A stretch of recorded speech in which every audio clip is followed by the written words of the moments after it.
My mother-in-law stole keys to my inherited beach house and hired a fake lawyer to take it from me, but I documented every move. And when I sued her for fraud, I left her, broke and without her own daughter. I'm 35 years old. I'm a lawyer, though I don't usually go around telling people that. And 2 years ago, I inherited a little beach house from my uncle, who passed away without children. It was a small house, nothing fancy, but it was literally steps from the ocean and had that charm of old buildings with creaky wooden floors and windows with frames peeling from the salt. My uncle bought it in the 80s when it was still possible to get beachfront properties without selling a kidney, and honestly, it was always his refuge, his happy place.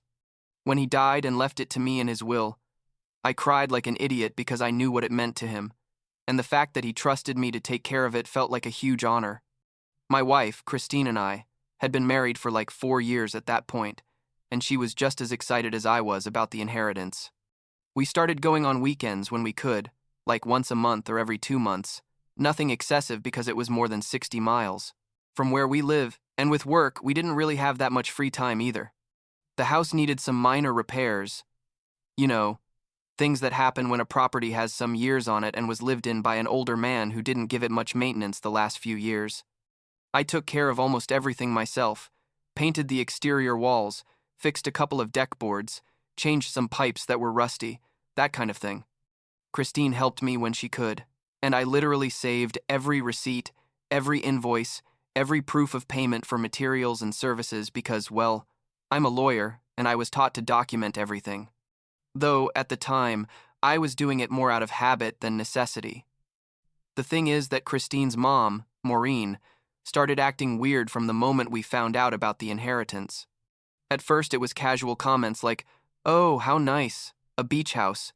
It must be worth a lot of money now." Or she'd ask me specific details about the exact location, the size of the lot, if there was any pending mortgage. I thought it was just normal nosy mother-in-law curiosity, because Maureen has always been one of those people who needs to know everything about everyone. You know what I mean?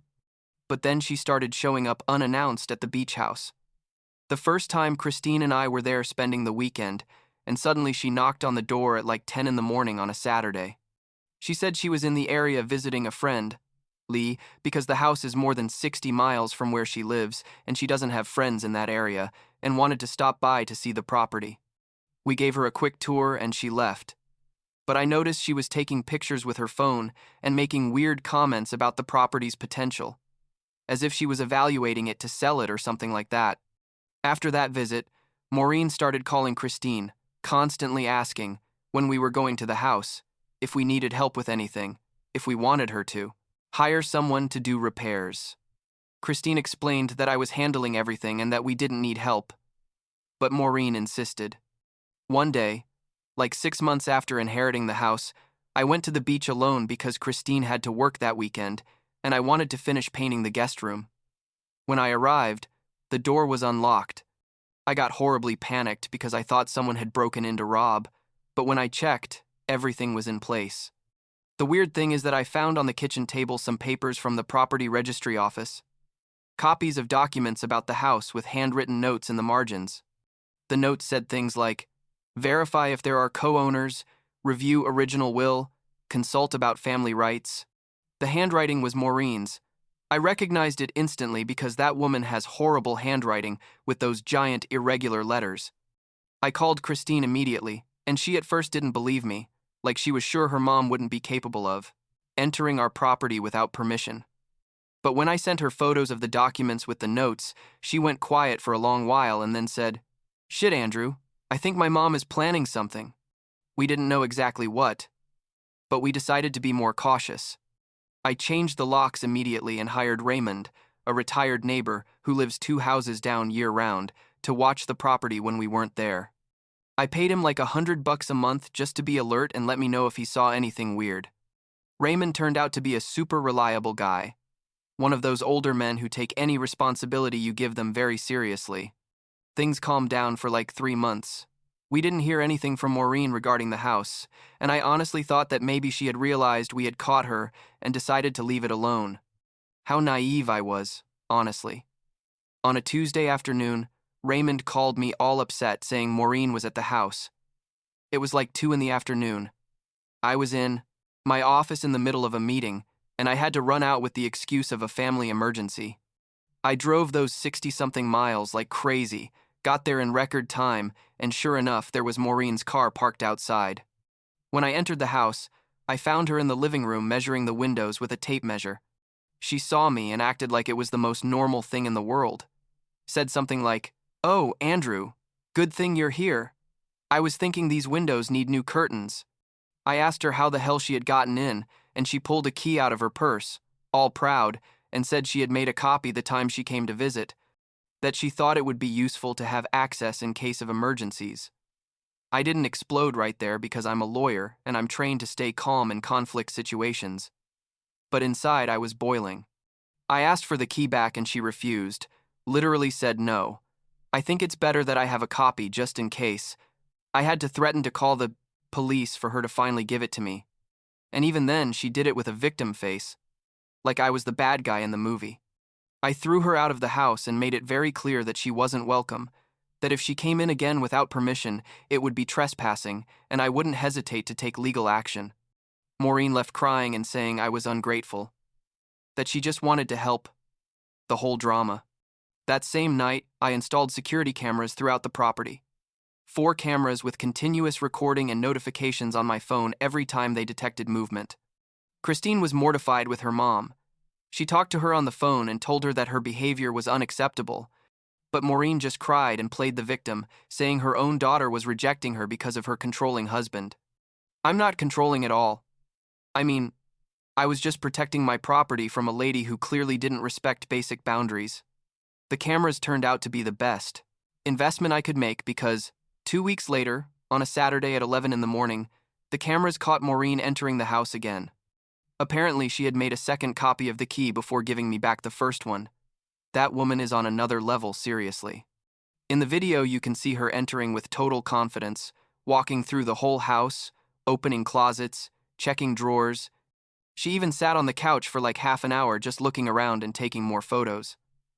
I sent the video to Christine and she was in absolute shock. She called her mom and yelled at her like I'd never heard her yell, told her she was crazy, that she was going to ruin her relationship with her own daughter over a property that wasn't even hers. Maureen hung up the phone and didn't answer Christine's calls for several days. I meanwhile changed the locks again. This time I put electronic ones with a code that only Christine and I knew, and increased surveillance. Raymond notified me of every car that parked nearby. The poor guy was more committed to this than I was, I think. The thing escalated to a completely absurd level like a month later. It was a Friday afternoon. Christine and I had gone to the house to spend the weekend, and we were unpacking when someone knocked on the door. I opened, and there was Maureen, with a guy wearing a cheap suit and carrying a briefcase. Maureen said, all smiling, "Andrew, Christine, meet Douglas. He's a lawyer, and he's here to help us resolve this property misunderstanding." The guy Douglas extended his hand and said he needed us to sign some documents to transfer the property to a family trust that would protect everyone's interests. I looked at him and asked what law firm he was from, and he hesitated before responding with the name of a supposed firm I'd never heard of. I asked for his business card and he said he didn't have any, that he'd left them in the car. Maureen interrupted, saying formalities weren't necessary, that we just needed to sign the papers and everything would be resolved. Douglas took out of his briefcase some documents that supposedly transferred the property to a trust where Maureen would be the administrator. The documents were full of legal errors, incorrect terminology. They weren't even notarized. At that moment, I decided it was time to reveal my profession. I told them, "Look, I think there's something you should know. I'm a lawyer. I specialize in property law, and these documents are completely fraudulent and have no legal validity." Maureen's face when I said that was epic. Literally, she turned white as paper. Douglas tried to stammer something about the documents being in order. But I continued. "I also know that you're not a lawyer, Douglas, or at least you're not registered with the Bar Association of this state, which makes your participation in this attempted fraud a serious crime." Douglas grabbed his briefcase and ran out, literally ran to his car and left, leaving Maureen alone at the door. Maureen tried to fix the situation, saying it was all a misunderstanding, that Douglas was a friend of a friend, and that she just wanted to make sure the property was protected for Christine's future. I told her to leave and not to come near the house again, or I was going to get a restraining order. She left crying again, yelling that I was poisoning her daughter's mind, and that someday Christine would realize how bad I was. After that incident, Maureen launched a complete smear campaign against me with the whole family. She told everyone that I was a manipulator, that I was isolating her from her daughter, that the beach house should be Christine's because she was her only daughter and I had no right to keep it. She called Christine's aunt, Constance, and told her a completely distorted version of everything, saying I had physically threatened her, never happened, and that she was afraid of me. Constance at first believed her and called Christine all worried. But when Christine explained what had really happened and showed her the security camera videos, Constance realized her sister-in-law was lying shamelessly.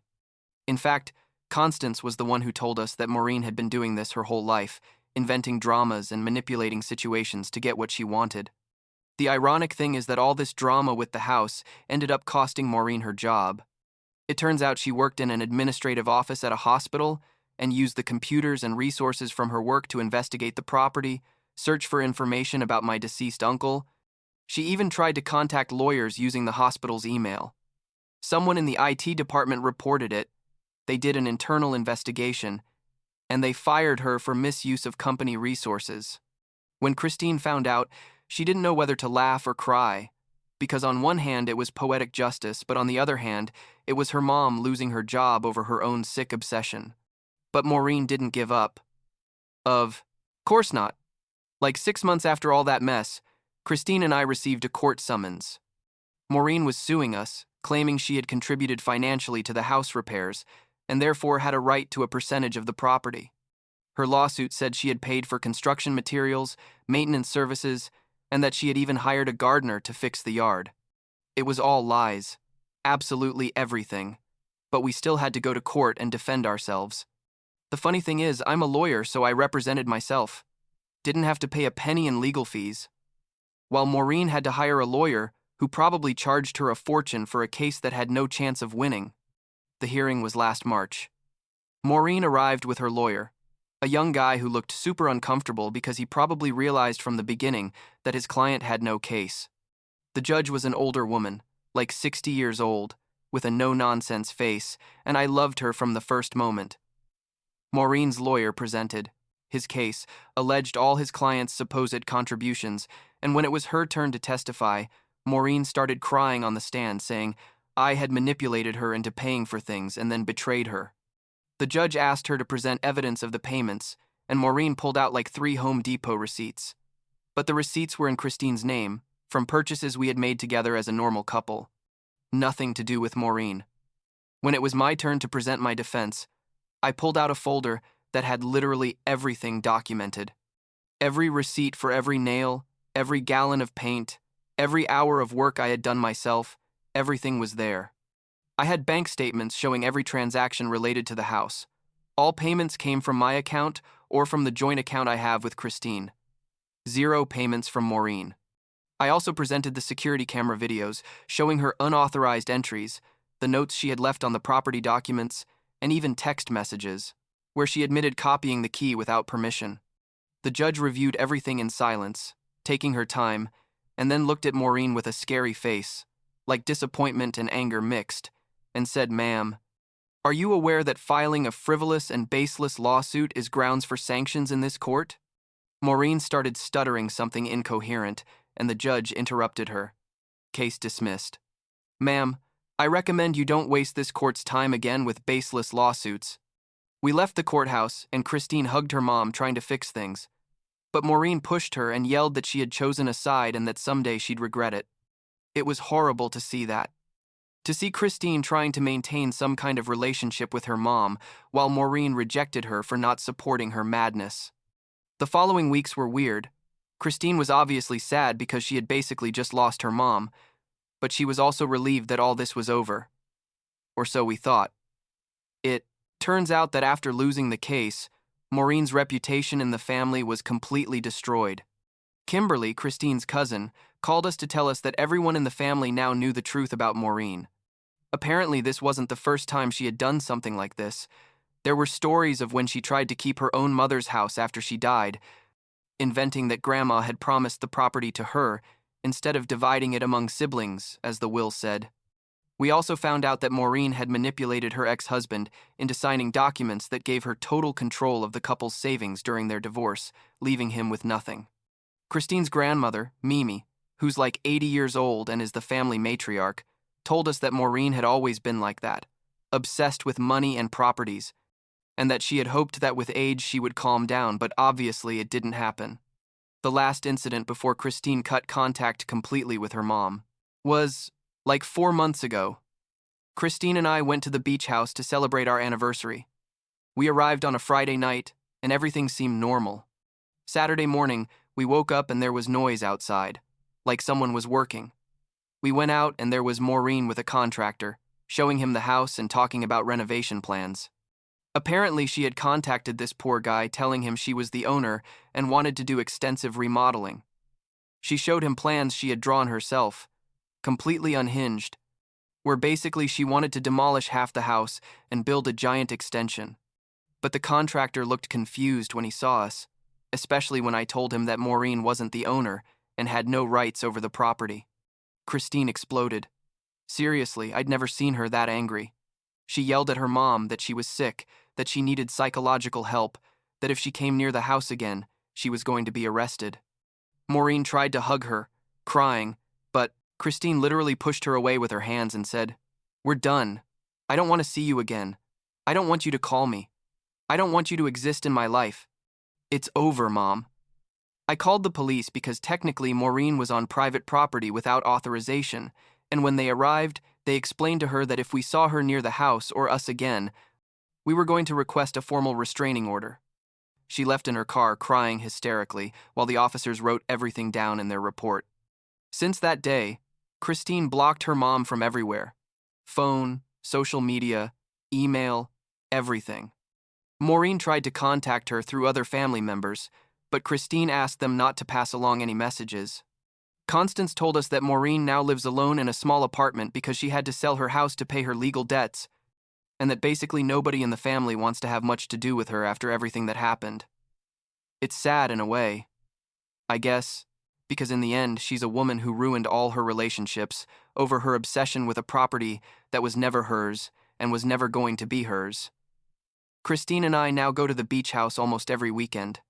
We finished fixing it up completely. It looks beautiful, exactly how my uncle would have wanted it to look. Sometimes when I'm sitting on the deck looking at the ocean, I think about everything that happened and I wonder what the hell was going through Maureen's head. Like what made her think she had a right to our property just because. Christine says her mom always had problems with boundaries and the concept of what belongs to her versus what belongs to others, that as a kid she saw her fighting with her siblings over inheritances and properties all the time, always wanting more than what corresponded to her. The weird thing is, I don't feel hatred toward Maureen. Honestly, I just feel pity and exhaustion. Pity because clearly she has serious problems that probably need therapy or something like that, and exhaustion because for 2 years we had to deal with her constant drama instead of just enjoying my uncle's inheritance in peace. Christine is in therapy now, processing all this, because losing your mom, even when your mom is toxic, isn't easy. But she says every day she feels a little better, a little freer. I support her in whatever she needs, obviously, and I make sure she knows I did the right thing by setting boundaries and protecting our property. The happy ending, if there is one, is that Christine and I are closer than ever after all this. Going through such a stressful situation together showed us that we can trust each other completely, that we're a real team. The beach house became our sanctuary, the place where we go to escape the world and reconnect. Raymond still watches it when we're not there. Now we invite him to dinner every time we go because he became like family to us. Mimi, Christine's grandmother, comes to visit us sometimes. She's almost 80 years old, but still sits on the deck with us, drinking iced tea, and telling us stories from when she was young. Last week, we were at the house and Christine told me, "You know what? I think your uncle knew exactly what he was doing when he left you this house. He knew you'd take good care of it and wouldn't let anyone take it from you." She's probably right. My uncle was a shrewd guy. He worked as an accountant his whole life, so he understood documents and asset protection. I like to think he'd be proud of how I handled this whole situation, that I didn't let myself be intimidated or manipulated, that I used my legal knowledge to defend what he left me. The house now is probably worth 3 times what it was worth when I inherited it, because the area developed a lot these years, which makes it even more ironic that Maureen spent so much time and money trying to steal it from me, instead of just accepting the situation and maintaining a decent relationship with her daughter. I don't know what Maureen is doing now. We don't ask and nobody tells us. Kimberly mentioned a month ago that she saw her at the supermarket and that she looked bad, like she had aged 10 years in 2. Part of me feels guilty about that. But the rational part of my brain reminds me that she caused all this herself, that I only defended myself from her attempts at fraud and manipulation. Christine says we have nothing to feel guilty about, that establishing healthy boundaries with toxic people doesn't make us bad people. It makes us people who respect themselves. I guess she's right. The truth is, I feel fortunate to have this house, fortunate that my uncle thought of me, fortunate to have a wife who supports me unconditionally, even when that means losing the relationship with her own mother. It's not the fairy tale ending where everyone makes peace and lives happily ever after, but it's a real ending where the people who needed to be together are together, and the toxic people are out of our lives. And that, honestly, is enough for me.